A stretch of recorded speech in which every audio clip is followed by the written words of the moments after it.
Assalamualaikum warahmatullahi wabarakatuh. Shalom, Om Swastiastu, Namo Buddhaya, dan salam kebajikan. Sebelumnya, perkenalkan, nama saya Lintang Asimo Zaharunisa dengan NIM di 0024 025 dari kelompok A2. Nah, di sini video ini saya buat untuk memenuhi laporan dari Laboratorium Anatomi Blok 2.1. Oke, lanjut saja ke laporan yang pertama adalah mekanisme ereksi dan juga ejakulasi. Jadi yang pertama adalah mekanisme dari ereksi. Jadi untuk yang pertama ada rangsangan. Jadi untuk ereksi sendiri itu melibatkan saraf parasimpatis. Nah, pertama diterima rangsangan. Di sini reseptor utamanya adalah kulit penis. Nah, setelah itu akan lanjut ke serabut aferen. Nah, di sini adalah nervus dorsalis penis. Lalu lanjut ke sentrum. Di sentrum akan diterima oleh NIL-CLMS, segmen sakralis 2-4. Selanjutnya ke serabut aferen. Di sini adalah oleh nervi erigentes yang merupakan serabut parasimpatis sehingga nanti akan menimbulkan suatu efek. Efeknya apa aja? Jadi akan terjadi relaksasi otot polos, corpus cavernosum penis, terus juga ada dilatasi arteri helicinae dalam corpus cavernosum. Jadinya darah yang masuk ke cavernae nanti tunika albugineanya bakal teregang sehingga vena-vena yang menembus di tunika itu bakal kayak terjepit. Dengan itu, aliran keluar dari jaringan erektil tuh bakal dihambat sehingga tekanan di dalam itu bakal meningkat dan tetap dipertahankan dalam kondisi itu gitu. Dengan kayak gitu nanti ukuran penis itu bakal tambah besar dan juga jadi panjang dan kayak kaku ya. Nah, itu disebut dengan ereksi. Oke, lanjut ke ejakulasi. Jadi untuk ejakulasi itu ini adalah proses ketika ereksi mencapai puncak. Jadi pas ereksi yang sebelumnya tadi udah maksimal gitu. Ini bakal terjadi ejakulasi. Tapi ejakulasi ini ada dua proses. Ada yang pertama emisi dan juga yang kedua ejakulasi.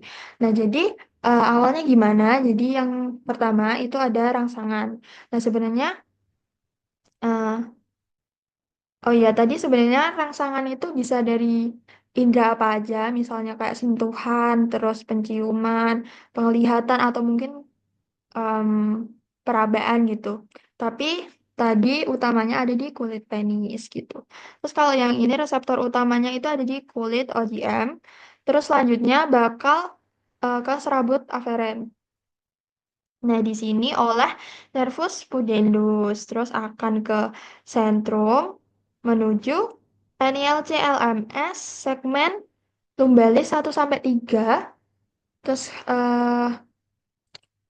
efektor, lalu pada saat proses emisi, efeknya ini apa? Jadi pas emisi, dinding ductus deferens itu bakal kontraksi. Jadi otot-otot di kelenjar vesikalis sama bulba uretralis itu nanti bakal kontraksi juga. Terus sphincter vesika urinarianya bakal berkontraksi juga. Nah, terus untuk ejakulasi itu nanti efeknya itu apa? Bakal ada kontraksi dari arteri helicinae sehingga nanti bisa mengalirkan darah ke venula dan ditambah kontraksi musculus bulbus spongiosus sama musculus ischiocavernosus sehingga nanti bakal ada dorongan mekanis untuk mengeluarkan semen dari uretra. Nah, habis ejakulasi itu nanti bakal terjadi penis flaccid. Jadi kalau udah keluar dia bakal kayak melemah gitu, apa ya, lebih lebih kan tadi keras, kalau ini jadi fluffy gitu. Oke. Terus yang untuk laporan yang kedua itu adalah OGF eksterna. Oke, jadi ini gambaran OGF yang eksterna. Itu ada banyak struktur di sini. Yang pertama ada mons pubis. Jadi mons pubis itu area kulit yang nonjol. Dia itu menutupi simfisis pubis. Jadi kan ini di belakangnya ada simfisis pubis. Nah, terus mons pubis ini ditutupi oleh rambut-rambut yang dinamakan rambut pubes. Jadi mirip namanya. Pubes, mons pubis. Terus habis itu ada glans clitoris ini. Jadi glans clitoris ini merupakan organ erektil yang kalau di cowok itu homolog sama glans penis. Terus ada labia mayor. Labia mayor itu ini mayor. Kalau yang di gambar kanan, di kanan, di kanan, di kanan. Harusnya di sini. Pokoknya yang lebih luar dari labium minus. Ini lebih jelas sih. Oke, jadi labium mayor itu adalah pelipatan kulit yang dia itu menonjol, membentang ke arah kaudodorsal dari mons pubis. Terus kalau di cowok itu homolog sama skrotum.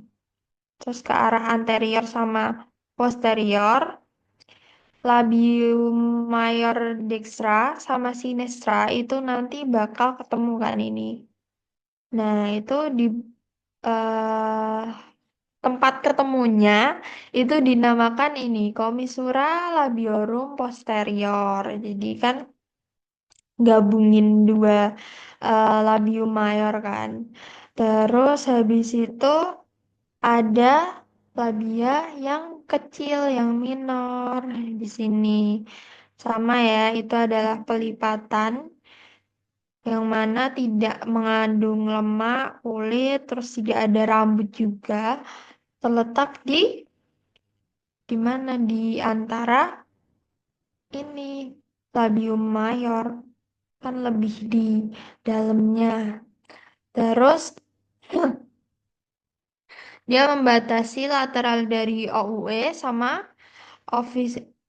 OUE sama orifisium vaginae. Terus pada wanita yang udah pubertas, akhiran posterior dari labium minor, dextra sama sinistra itu bakal eh, ketemu, berhubung membentuk yang namanya frenulum labiorum pudendi.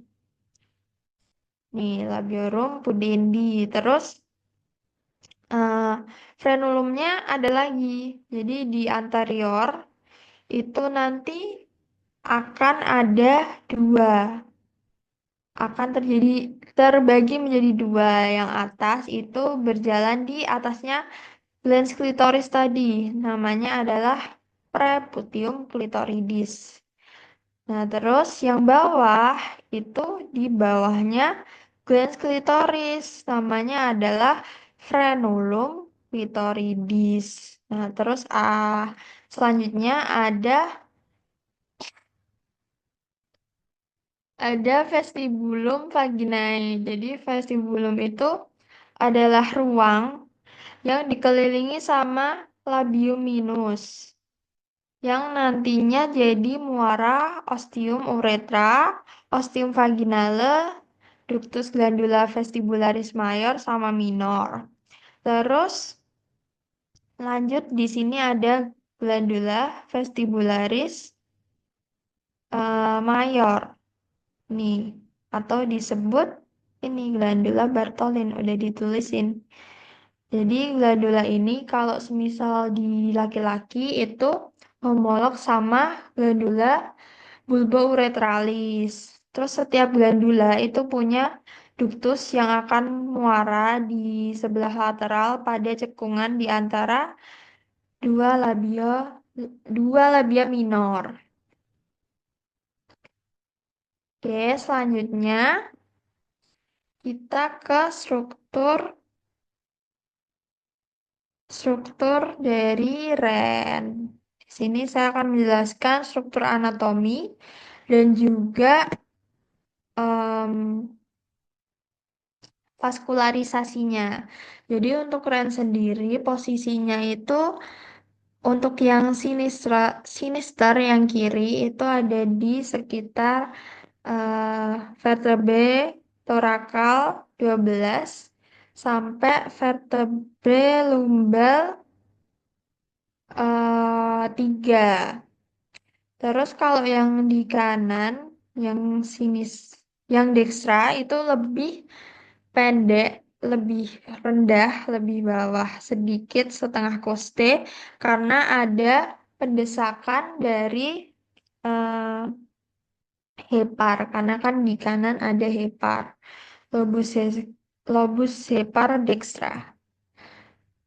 Terus untuk strukturnya itu ada yang pertama di sini ada korteks dan juga ada medula. Ini sama ini. Nah, untuk korteks itu ada kolumna renalis bertinin. Nah, jadi itu adalah struktur di antara piramidis renalis. Terus ada arcus corticalis, yang mana itu adalah lengkungan yang menghubungin antar kolumna tadi. Oke. Terus selanjutnya untuk yang medulla renalis itu ada yang pertama piramida renalis, yang mana dia tuh bentuknya kayak segitiga.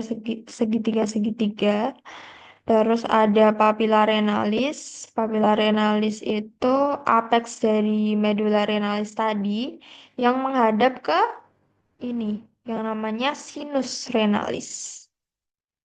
Sinus renalis. Terus ada foramina papillaria. Foramina papillaria itu adalah kayak lubang di ujung papilla renalis. Jadi di sini bakal ada kayak saluran gitu yang nanti muaranya langsung ke papilaris, ductus papilaris bertini ke sini. Terus selanjutnya ada calyx minor. Calyx minor itu yang ini, ini yang pokoknya di sini minor yang kecil-kecil, yang saluran kecil.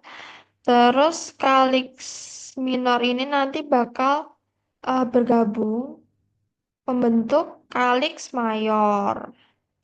Terus dari calyx mayor itu bakal ke pelvis renalis itu yang lebih besar. Jadi menghubungkan calyx mayor. Terus habis dari pelvis renalis nanti bakal ke ke ureter nanti sini. Terus juga di sini ada struktur yang namanya sinus renalis. Itu kayak pelebaran dari hilus. Gitu. Lalu selanjutnya, oke, ini ada vaskularisasi. Jadi untuk vaskularisasi awalnya dari arteri abdominalis kan, terus bercabang jadi arteri renalis. Terus arteri renalis itu bakal eh, bercabang jadi arteri segmentalis. Nah, terus habis segmentalis, ini harusnya ada arteri lobaris. Sebelum ke interlobaris itu ada lobaris, terus ke interlobaris, habis itu ke arcuata. Arcuata yang di sini.